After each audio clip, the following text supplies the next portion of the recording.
झकास आणि चविष्ट अशी आपली ही ढोबळी मिरचीची भाजी तयार आहे। अगदी साधी सोपी। नमस्कार मंडळी, मी कोमल तुमच्या सगळ्यांचं आपल्या कोमल नांगणे रेसिपी चॅनलमध्ये खूप सारं स्वागत करते। तर आज पण झटपट होणारी तुमच्या टिफिनसाठी, तुमच्या पाहुण्यांसाठी, तुमच्या मुलांसाठी सगळ्या ठिकाणी फिट होणारी ढोबळी मिरचीची भाजी घेऊन आलोय।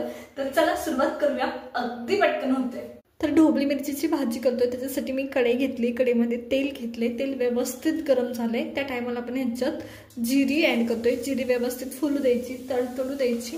त्याच्यानंतर आपण याच्यात कांदा ऍड करतोय। इथे माझ्याकडे कांदा आहे, तो मी उभा चिरून घेतलाय। तुम्हाला हवं त्या पद्धतीने तुम्ही चिरून घेऊ शकता। आता इथे माझ्या जवळ 1.5 कांदा आहे, तो व्यवस्थित परतून घ्यायचा 1 ते 2 मिनिटं। तर कांदा व्यवस्थित परतून घ्यायचा, गुलाबी करायचा आहे, ब्राऊन नाही करायचा। तर मी इथे कांदा व्यवस्थित परतून घेतेय। आपल्याला ब्राऊन बिलकुल नाही करायचा, गुलाबी करायचा हे लक्षात घ्या।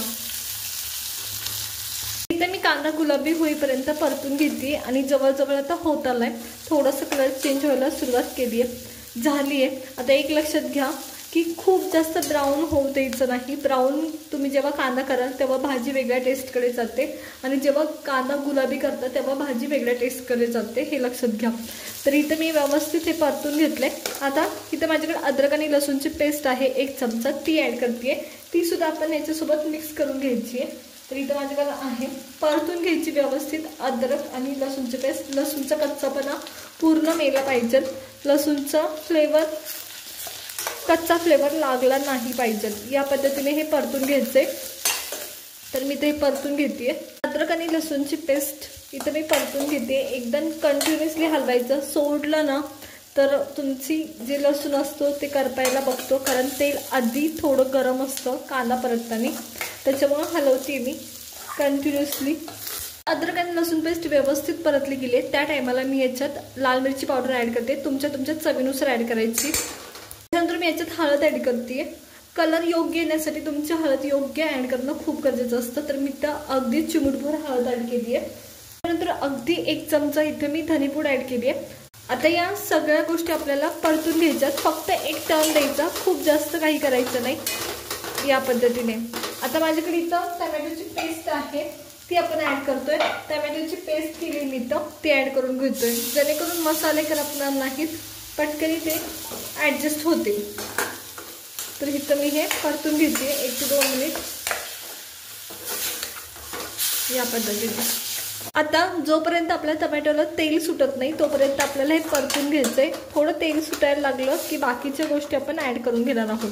तर इथं आता टोमॅटो व्यवस्थित परतले गेले आणि थोडं तेल दिसते, तर साईडला पहा। तर आता इथं खूप सारं तेल आपण टाकलं नव्हतं म्हणून खूप तेल तुम्हाला दिसणार नाही।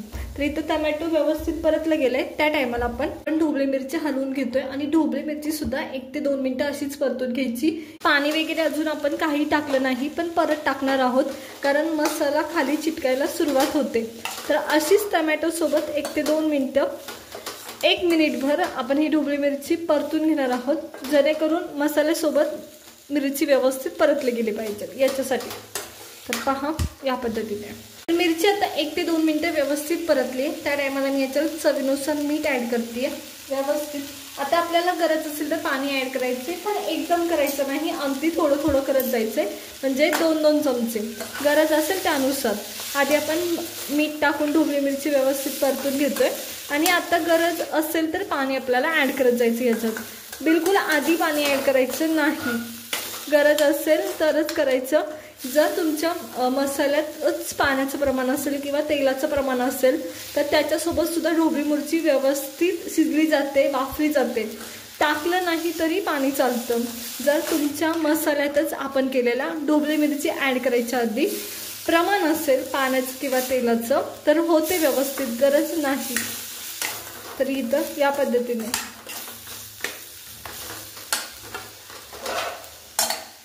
तर आता इथं मला मात्र थोडंसं पाण्याचं प्रमाण गरजेचं वाटतं, त्यानुसार मी 1 ते 2 चमचे पाणी ऍड करते, जास्त नाही करायचं।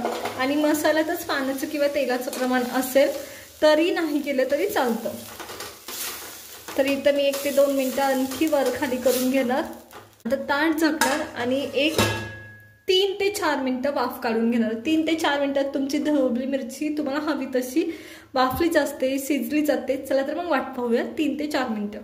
तर आता जवळजवळ 3 ते 4 मिनिटं झालेत आपण भाजी ठेवून. आता पाहणार आहोत आपण कशी झाली आहे. अगदी व्यवस्थित होते आणि फार स्वीट होते, त्याच्यामुळे नक्की ट्राय करा. तर पहा या पद्धतीने. तर आधीच मी सांगितलं, जर तुमच्याकडे तेलात किंवा पाण्याचं प्रमाण त्या भाजीत असेल तर नाही टाकायचं, नाहीतर खूप जास्त होते. तर आता आपण ही भाजी हलवून घेणार आहोत व्यवस्थित. तर बिलकुल ह्याच्यात पाणी किंवा तेल जास्त नाही, अगदी हेल्दी, कोणी पण खाऊ शकतं अशी भाजी होते. तर चला ही भाजी तयार झाली आहे. तर पहा किती सुरेख दिसते, खूप कोरडी नाही, खूप सुकी नाही, अगदी लपलपीत अशी ही भाजी तयार आहे. तर चला साईडला काढून घेऊया. झकास आणि चविष्ट अशी आपली ही ढोबळी मिरचीची भाजी तयार आहे. अगदी साधी, सोपी आणि पटकन होते. त्याच्यामुळे नक्की ट्राय करा. आवडली असेल तर लाईक करा, शेअर करा आणि सबस्क्राईब करा. तर पहा